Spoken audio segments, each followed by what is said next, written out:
자, 현장 분위기 보신 것처럼 이재명 대표의 정치적 명운이 걸린 운명의 날입니다. 여러 사법 리스크 가운데 첫 결론, 자 1심 선고가 오늘 나오는 건데, 자 장가 기자, 이시열 기자가 얘기한 것처럼 오후 2시 반에 공직선거법 위반 사건 재판 쟁점이 이제 두 가지입니다. 뭐 잠깐 얘기를 하긴 했지만 자세히 하나씩 좀 짚어볼까요?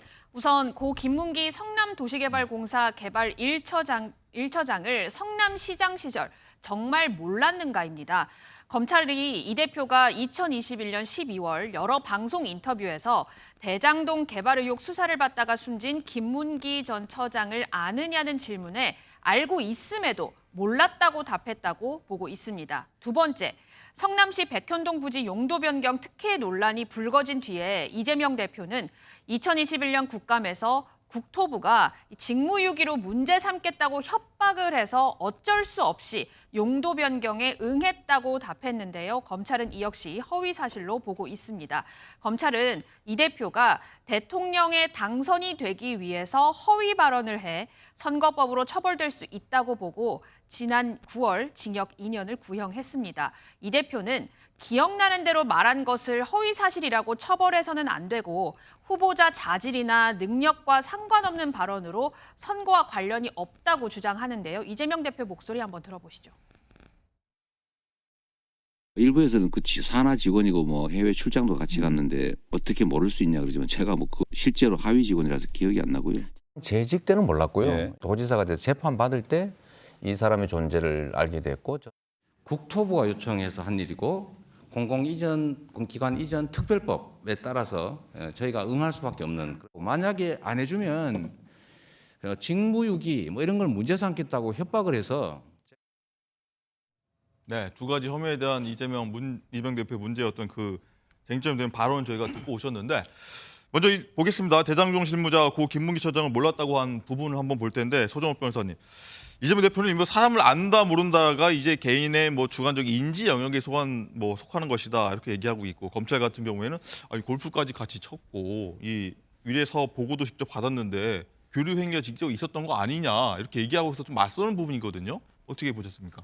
가장 이제 그 비근한 예가요. 네. 성경에서 이제 그 베드로가 예수님을 모른다고 세 번이나 이게 부인했잖아요. 네. 이게 단순하게 인지 문제입니까? 베드로가 이제 그 예수님을 안다, 나 예수 제자다. 이랬으면 이게 그 로마 그 총독한테 끌려가가 재판으로 십자가에 같이 못 박힐 겁니다. 그러니까 이게 예수를 모르는 사람이 했잖아요. 그럼 이게 단순한 인지가 아니고, 그럼 베드로가 예수를 알았다는 건 어떻게 증명합니까? 예수님 머릿속에 못 들어가잖아. 그러면 이게 고기 낚다가게 예수님 부름받아 나가고 어디 설교할 때 따라갔고 어떻게 행적이 나올 거 아니에요. 이걸 보면 이게 야, 너는 알았을 거다 예수님, 거짓말이야. 이게 답이 나오잖아요. 똑같습니다. 그때 김문기 알았냐 몰랐냐 이게 중요한 게 아니고, 네. 김문기 씨가 이제 극단적인 선택을 하고 대장동 비리가 나올 때잖아요. 근데 그때 SBS 아마 질문지도 주거든요. 이런 원고는. 그러면 이제 그 이재명 후보가 상당히 고민했겠죠. 김문기 씨 질문이 나올 텐데 왜 극단적인 선택했고 대장동 그때 비리가 많았잖아요. 네. 그럼 이게 어떻게 내가 방어해야 되느냐? 그냥 나는 이게 김문기를 알지도 못한 사람이야. 이 말은 나는 대장동 비리하고 아무 관계없어. 이런 뜻이잖아요. 우리 검찰이 마지막에 예를 들었잖아요. 아이유라는 가수 있죠. 네. 아이유. 아느냐 모르냐 앵커님한테 물으면 이거는 그냥 인식 문제야. 근데 아이유하고 앵커님이 사귄다고 소문이 난 거예요. 네. 이걸 근데 나는 뭘 사겨? 그 사람 모르는 사람이야. 이러면 이거는 안 사귄다는 사실을 말하는 거잖아요. 그 뜻입니다. 네. 따라서 그 수많은 증거들, 뭐 골프 치고 카트 운전하고 요트 평생 한 번 탔을 거예요. 이재명 대표 평생 요트 한 번 탔는데 그 탄 사람을 모른다? 이게 말이 됩니까? 그다음에 대면 보고 받은 거, 수차례 통화한 거, 표창 준 거, 공청회 한 거 너무나 증거 많아. 이걸 이게 어떻게 빠져나갑니까? 저는 뭐 유죄 확실하다 봅니다. 네, 소 변호사님 몇 가지 좀 비유를 하시면서 좀 알기 쉽게 좀 설명을 해주신 것 같은데, 강선필 대변인 궁금합니다. 일단 검찰은 이 대표가 고 김문기 처장을 모른다 한 부분이 어쨌든 이 대장동 비리 연루 의혹을 부인한 거다, 이 거짓말이다 이렇게 보고 있는 것 같습니다. 그러니까 검찰은 김문구 씨 아냐라고 했을 때 이재명 대표는 모른다라고 한 적이 없습니다. 이재명 대표는 잘 모른다. 왜? 하위직 직원이라서. 그러니까 이거 아냐 모르냐. 중요합니까? 그러니까 아냐 모르냐에서 잘 안다 모른다는 정말 결과치가 달라지는 문제인 거거든요. 얘도 제가 서정욱 변호사님 방송 많이 했습니다. 근데 저한테 서정욱 변호사님 잘 아냐고 물어보면 전 참 고민스러울 겁니다. 그러니까 이렇게 인식의 문제는 추상적이고 애매한 문제고요. 자리라는 거 그러면 알 수는 있다 이런 걸로 판단할 수 있는 겁니까? 그러니까 사람의 개인적인 내면이라든지 친분이라든지 아니면 정말 존재 자체를 아는지에 대해서 차이가 있는 것이고 네. 공직선거법은 사전선거운동 아니면 뭐 돈을 받아 뇌물수수 이렇게 어떤 행위가 있었냐 없었냐 그래서 그 행위가 있었다고 하면 그것이 합법이냐 불법이냐 이런 걸 다퉈야지 사람을 아냐 모르냐 가지고 재단한다는 것. 그리고 이 문제가 왜 나왔습니까? 대장동이라는 큰 비위 사건 때문에 이게 불거진 거 아니겠습니까? 아니 그때 30대 아들에게 퇴직금 50억을 지급했다는 아니 이렇게 돈을 받았다는 것을 증명하다 보니까 이러다 불거진 건데 본질은 어디론가 가버리고 이제는 사람을 아냐 모르냐로 이제 판결 지으려고 하는 것이 잘못된 것이고 백현동 같은 경우도요. 사실 압박을 받았냐 협박이냐 이것도 중요한 문제이긴 하지만 네. 결국에는 혁신도시법 43조 그러니까 국토부 장관이 단체장에게 용도 변경을 요구하면 단체장은 반영을 해야 한다라고 나와 있기 때문에 저희 민주당은 이것도 압박과 협박으로 느껴진 면도 있지만 어쨌든 행위 자체는 법률에 의해서 이것은 이루어진 것이기 때문에 이 기소 자체가 우린 불합리하다라는 입장이고 그렇기 때문에 이재명 대표가 무죄를 주장하고 있다. 네. 저는 그런 황선표 입장입니다. 대표님 근데- 자연스럽게 예, 두 번째 쟁점을 아니 앞에 넣으셨습니다. 거 이거 싱크 예. 좀 전에 들어봤잖아요. 정확하게 잘 몰랐다? 잘자가 어디 있어요? CBS 김현정이 뉴스쇼 나가서는 뭐라 했냐? 네. 김문기 씨가 하위 직원이라서 기억이 안 나고요. 이렇게 했다고 싱크 원고 있지 않습니까? 이게 처음 그다음에 또 밑에 하나 더 주영진이 뉴스 브리핑 나가서는 아예 재직 때는 몰랐고요. 여기 잘 몰랐고요. 저는 두 개는 원고에는 없어요. 이게 불거진 거는요. 경기도지사 시절에 국정감사장에서 민주당 문진석 의원이 질의를 해서 그때 시작된 겁니다. 네.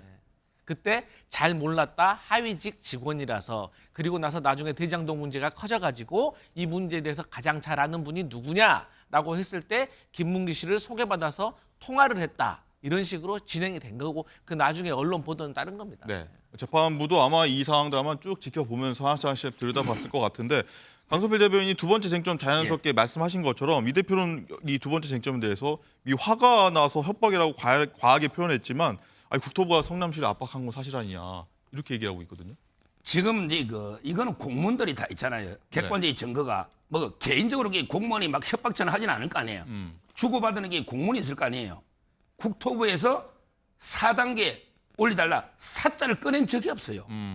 그냥 국토부는 이제 그 혁신도시 특별법의 적용 대상이 아니니까 알아서 하시오. 이걸 적의 판단입니다. 적의 그러니까 판단. 이재명 대표에게 이 뜻을 모릅니까? 적의 판단의 뜻을 한자를 모릅니까? 어떤 뜻인지 한번 말씀해 주시죠. 아니 저는 변호사까지 하시는 분이 시장까지 하고 지금 대선 후보가 적의 판단이라는 거는 당신이 알아서 해라. 우리가 이게 요구하는 게 당신이 알아서 해라. 네. 성남시의 권한이 알아서 해라. 이 뜻 아닙니까? 적의 판단이. 그리고요. 그때 그 식품연구원이 이전하면서 상의하잖아요. 중요한 게 이전하는 기관이 2단계만 올려달라 했습니다. 왜냐하면 이게 4단계 올려달라고 요구한 적이 없어요. 2단계 올려달라 했다니까? 근데 왜 올렸냐? 네. 김인섭 씨가 이게 허가방이거든요. 들어오면서 바로 이게 갑자기 2단계 요청한 거 4단계 올려주고, 네. 그다음에 성남 도시개발공사는 빠지고, 그다음에 임대 아파트를 100%에서 10%로 줄이고, 그다음에 R&D 부진을 축소하고, 그다음에 기부 체납도 줄이고 이런 식으로 이게 엄청난 특혜가 돼가 김인섭 씨가 5년 항소심까지 5년 나왔잖아요. 이거는 이게 뭐 김인섭의 로비에 게 분명하다고 판결이 이미 나와 있기 때문에 이거는 못 받아낼 겁니다. 네. 어쨌든 이 대표 측이 이 당시 발언이 국감에서 한 발언이고 이 선거 당선 목적이 없었다. 일단 이렇게 얘기하고 있지 않습니까? 국회에서 뭐 발언한 게 이 위증죄 외에는 처벌 불가능한데 이거 갖고 걸 수 있느냐라고 얘기합니다. 그러니까요. 공직선거법과 관련해 가지고 백현동 관련해서 얘기를 하셨는데 중앙부처에서 자치단체에게다가 공문을 보내잖아요. 그때 적의 처리하는 게 통상적입니다. 제가 광역단체, 기초단체 다 근무를 해봤는데요. 저는 아직까지 그런 공문을 본 적이 없어요. 이렇게 해라라고 지시하는 공문이 없다니까요. 왜?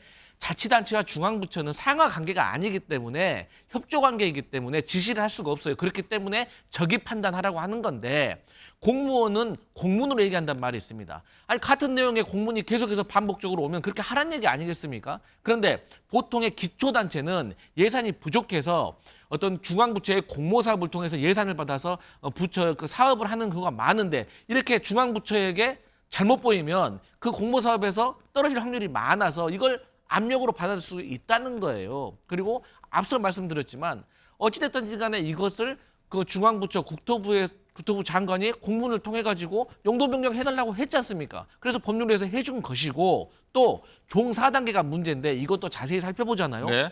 이재명 대표가 본인의 어떤 뇌물 수수를 위해서 이런 걸 했다? 그렇게 뭐 4단계까지 못합니다. 왜? 4단계는 거의 대한민국 최초에 있는 일이기 때문에 이목이 집중되는데 누가 그런 위험을 감수하면서 4단계까지 하겠습니까? 오히려 본인의 이익을 위해서 했다면 1단계나 2단계 정도로 했으면 무난하게 해결될 수 있는 일이었는데 이것은 중앙부처에서 계속 요구를 했기 때문에 한 것이다. 저희는 그렇게 네. 생각합니다. 뭐 두 분의 말씀 아마 재판에서 양측이 아마 이런 공방을 아마 벌였을 걸로 예상이 됩니다. 자, 그럼 지금 이 시간 법원 앞에 굉장히 좀 민주당 측 많은 지지자들이 모여서 11시부터 집회를 하게 되는데 지금 이 화면인 것 같습니다. 현재 분위기 어떻습니까, 장가희 기자? 오늘 선고가 이 서울중앙지법에서 2시 30분부터 진행이 되는데 네. 오전 일찍부터 저렇게 법원 근처에 긴장감이 돌고 있습니다. 지금 이재명 대표 지지단체 그리고 반대단체가 집회를 준비하느라 굉장히 분주한 모습을 보이고 있는데요. 우선 이 자유연대 등 보수단체는 이재명 구속이라는 문구가 적힌 이 트럭을 법원 진입로 근처에 배치를 했고요. 또 반대편에서 지금 여러분 보시다시피 이재명 대표 응원 집회에 참여하기 위한 사람들 계속해서 속속 모이고 있습니다. 응원 집회에는 3,000명에서 5,000명가량이 모일 것으로 현재 예상이 되고 있습니다. 오늘 그리고 판사 3명의 퇴근길에는요. 네. 이 경호에 법원의 보안관리대가 투입됩니다. 그렇군요.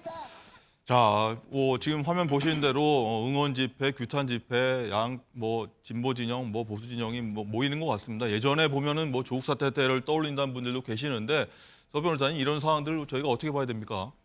우려됩니다. 지금 이제 재판에 영향은 받지는 않을 걸로 저는 이미 판결문 다 써져 있고요. 네. 영향은 안 받는데 지금은 이제 저 지지 집회 있잖아요. 저 집회가 이제 공지를 올리는데 네. 버스나 교통비 있죠. 아, 더민주혁신회 그쪽 예. 말씀하시는 거군요. 거기는 이게 우리가 무한정 돈을 줄 테니 네. 근데 이게 동원해라는 거 아니에요.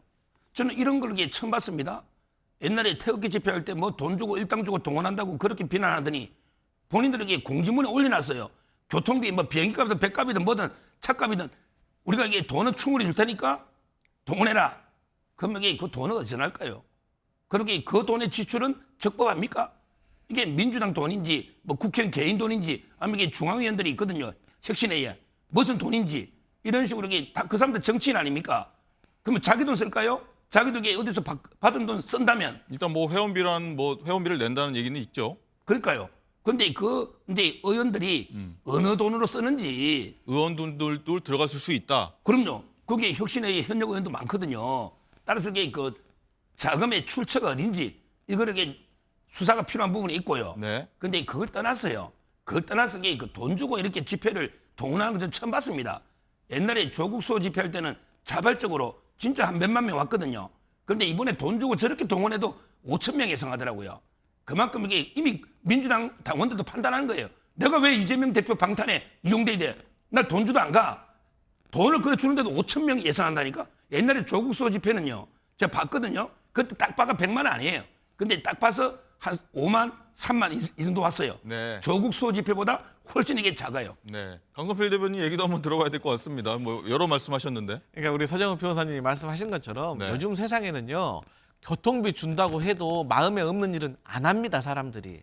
그리고 교통비를 지급한다라는 것은 어쨌든 더민주혁신회의에서 상임위원들 50만 원 이상 내는 회원들만 해도 2,000명이 넘어요. 그리고 우리 서정훈 변호사님처럼 이렇게 지적하시는 분들이 있기 때문에 더 조심하고 더 이런 일을 예방적으로 조치를 취할 수 있는 거기 때문에 저는 오히려 이런 이런 지적은 좋다고 생각을 합니다. 네. 그런데 이것은요 사실 교통비 준다고 해도 와서 교통비 받아가는 사람도 사실 별로 없을 거라고 생각을 하고 정말 마음이 있어야 이런 집회는 자기 시간을 쪼개가지고 자기 교통비 내서 오는 것이지 네. 이렇게 이제 정치적인 공세로 할 일은 아니다. 그리고 저는 추가적으로 어쨌든 양 당이 좀 이런 집회는 좀 안 했으면 좋겠는데 어쨌든 모였으니 좀 평화적으로 했으면 좋겠다. 충돌이 왜? 없었으면 좋겠습니다. 괜히 이게 또 판사의 심기를 건드릴 수가 예. 있습니다. 그렇기 때문에 저는 좀 평화적으로 했으면 좋겠다 이런 말씀입니다. 알겠습니다. 잠시 뒤 이제 한 2분, 1분 남은 것 같은데 이재명 대표가 국회에서 이제 출발을 한다고 하니까 저희가 화면 잡히는 대로 한번 전해드리도록 하겠고요.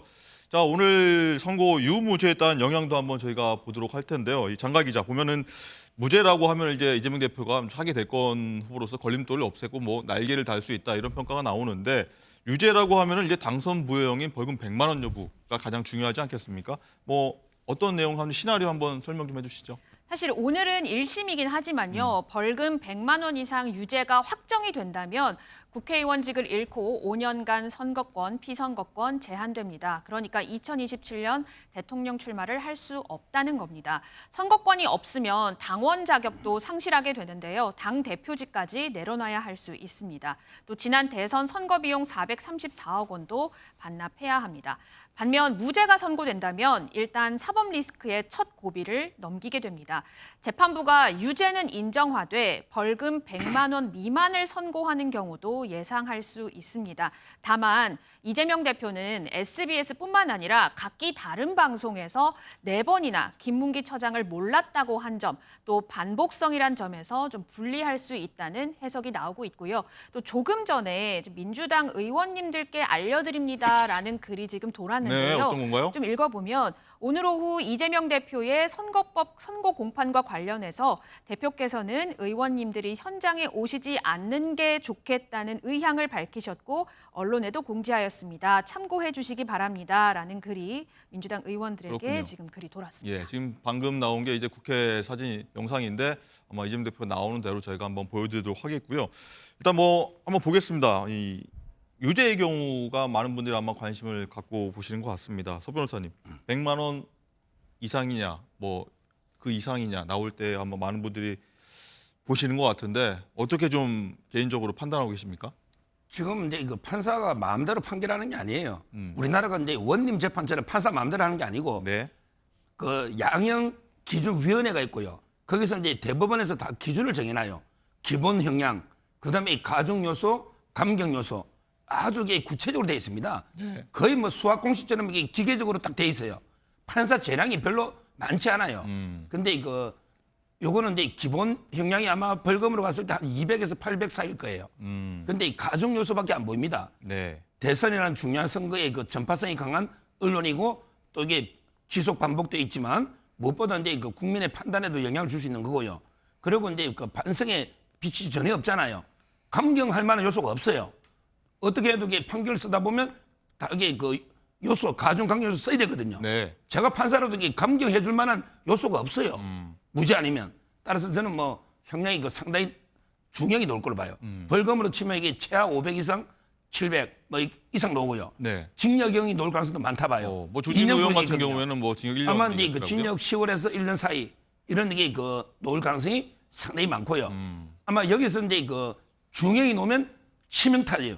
왜 그러냐면 이게 그 2심은 3개월밖에 안 돼, 3, 4개월. 대법원도 이게 금방 끝나요. 그다음에 모든 정인 1심 나왔잖아. 네. 2심, 3심 의미가 없어요. 따라서 이게 1심이 가장 중요합니까? 그렇죠. 2심, 3심은 이게 증거가 없잖아요. 2심, 3심이 좀 더 뭐 감경될 여지는 없습니까? 없어요. 어. 정인이 있기 때문에 상황 변화가 없으면 안 깎아줍니다. 예. 따라서 이제 그 1심 이전은 유죄가 중형이 놓으면 치명타고요. 근데 만에 하나 이게 뭐 무죄나 100만 원 밑으로 나와도요. 예. 이재명 대표가 뭐 날개를 달아요. 이거보다 이게 더 확실한 유죄고 형량 구형이 높은 게 위정교사잖아요. 이거 3년 구형했거든요. 그게 25일이잖아. 그게 있고 또 대북 송금이 있고 그다음에 대장도 메인 재판이 있고 어떻게 요 가장 가벼운 형량 하나에게 무죄 논다 해도 아마 이게 날개 달기는 어렵죠. 그렇군요. 강성필 대변인 생각은 좀 궁금한데 어쨌든 무죄를 뭐 민주당 측 인사들은 주장하고 있으니까 그렇게 믿고 있고요. 네. 어떻게 보십니까? 이 오늘 만약에 무죄가 나온다 해도 네. 100만 원 이하가 나온다 해도 네. 날개를 다는 건 아니다. 또 다른 재판 봐야 된다고 말씀하시거든요.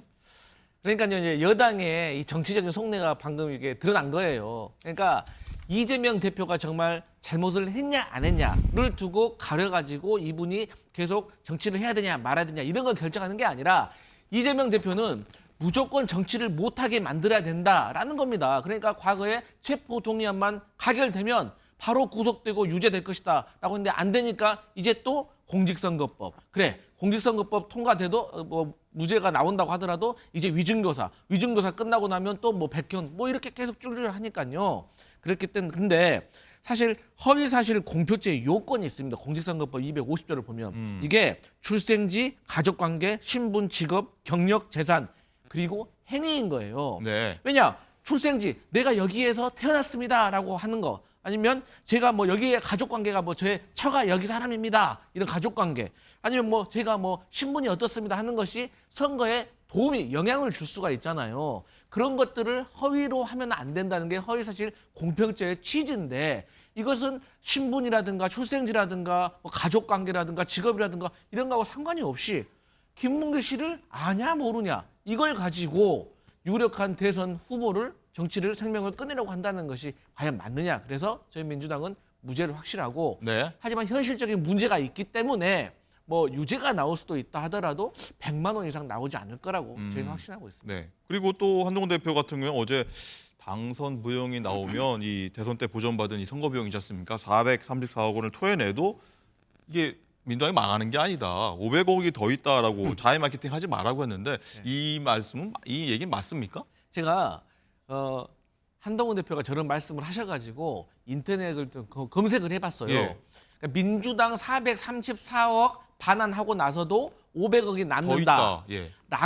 말씀하시는 분은 저희 민주당에는 없더라고요. 다 그러니까 국민의힘 인사들이에요. 그러니까 본인 당의 재정 상태는 저렇게 잘 알고 있을까가 먼저 궁금하지만 네. 저희 당의 걱정은 하지 않으셔도 된다.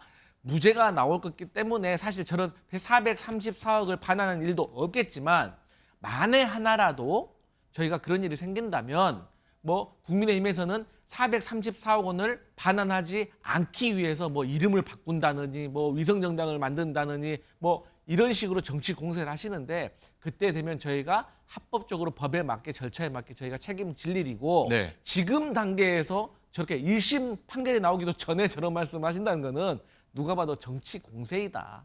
저는 지금 국민의힘과 여당의 지금 발등에 불 떨어진 것부터 좀 고민하시라 이런 말씀 드리고 싶네요. 알겠습니다. 오늘 오전에 선거 앞두고 이재명 대표가 뭐 최고에서도 뭐 언급을 많이 안 한 것 같긴 합니다만 조심스럽겠죠. 조금 전에 아마 화면에 당대표실 화면을 좀 비쳤는데 아직은 밖으로 지금 나오지 않은 것 같습니다. 지금 보시는 게 당대표실 앞인데 아직은 11시에 좀 출발할 걸로 보였는데 아직 출발을 안 한 것 같습니다. 자, 장가 기자 그리고 아까 서정욱 변호사가 잠깐 언급했습니다만 오늘 재판만 있는 게 아닙니다. 이재명 대표가 앞으로 뭐 3개 재판이 더 있는데 다음 주에는 이제 좀 위증교사 관련한 재판이 있어요. 25일이니까요. 다다음 주 월요일이고요. 아, 열흘 뒤군요. 네, 그렇습니다. 오후 2시 서울중앙지법에서 1심 선고가 있습니다. 검사 사칭 사건 관련해서 공직선거법 위반 혐의 재판이 진행 중이던 2018년 12월 고 김병량 전 성남시장의 수행비서 김진성 씨에게 여러 차례 전화를 걸어서 위증해달라 이재명 대표가 요구한 혐의입니다. 검찰은 이재명 대표에게 징역 3년을 구형했는데요. 위증교사 혐의로 금고 이상의 형을 확정받게 되면 피선거권을 잃고 또 형이 실효될 때까지 대선 출마가 불가합니다. 네. 자, 서 변호사님 어쨌든 이 오늘 재판보다 위증교사 재판이 더 중요하다라고 보는 시각들도 있는데 이유가 뭡니까? 저는 이제 두 가지 정도 보는 게 네. 선거법은 이제 이재명 대표가 단독 피고인이잖아요. 근데 이거 위정교사는 피고인이 2명입니다. 위정을 한 김진성 씨는 10개월 구형. 예. 그다음에 위정교사 이재명 대표가 3년 구형. 2명이거든요.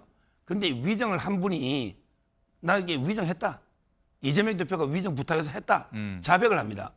근데 위정한 사람이 자백하는데 위정을 부탁한 사람은 무죄다. 이게 말이 안 되잖아요. 이거는 내 유죄가 놓을 수밖에 없고요. 첫째.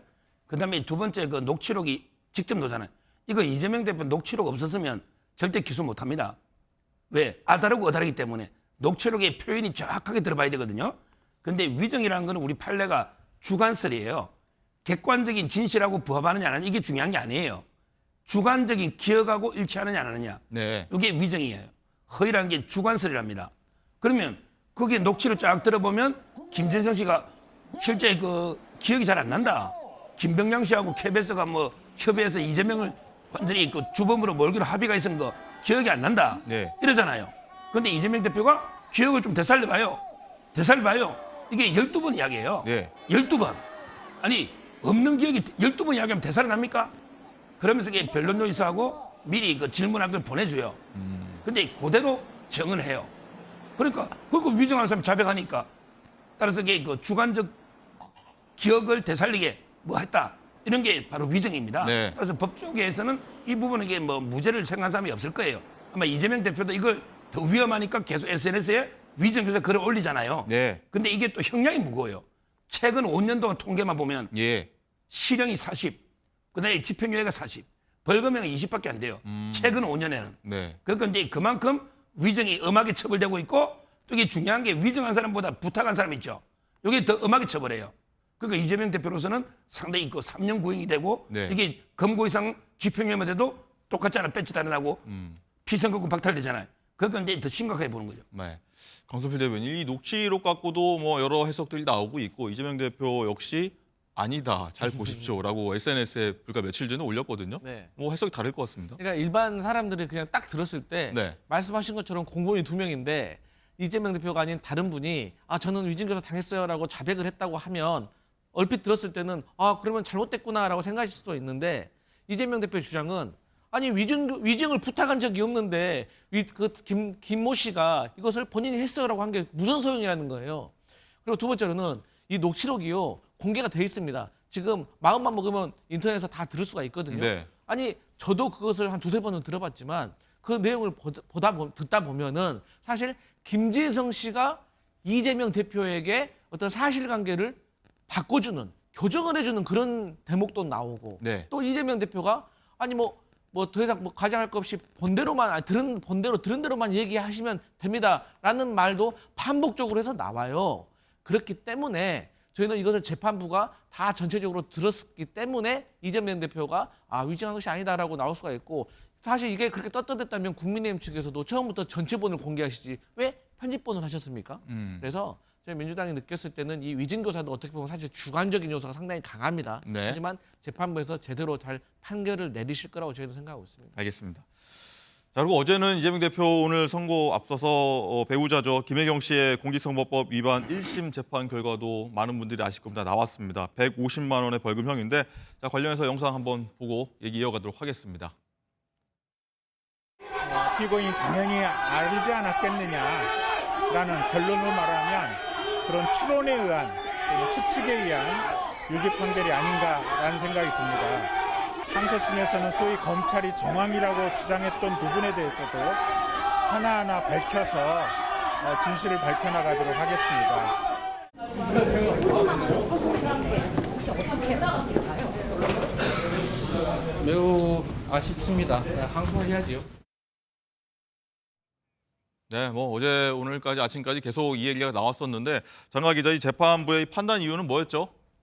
우선 재판부는 김혜경 씨가 공직선거법상 기부행위 금지를 위반했다고 보고 150만 원을 선고했습니다. 이미 수행비서 배모전 사무관이 김혜경 씨와 같은 혐의로 먼저 재판에 넘겨졌었고 징역 10개월, 집행유예 2년을 선고받고 형이 확정된 바 있습니다. 그러니까 이재명 대표가 대선 경선 후보 때 민주당 의원 아내들과 수행원 등에게 법인카드로 이 10만 4천 원을 결제한 점은 이미 인정이 됐는데 네. 이걸 김혜경 씨가 알았느냐 몰랐느냐 이게 쟁점이었죠. 재판부는 제공된 금품 액수는 10만 4천 원으로 굉장히 경미하지만 김혜경 씨가 범행을 부인하고 있고 자신의 수행비서인 배모 씨에게 책임을 전가한다고 지적했습니다.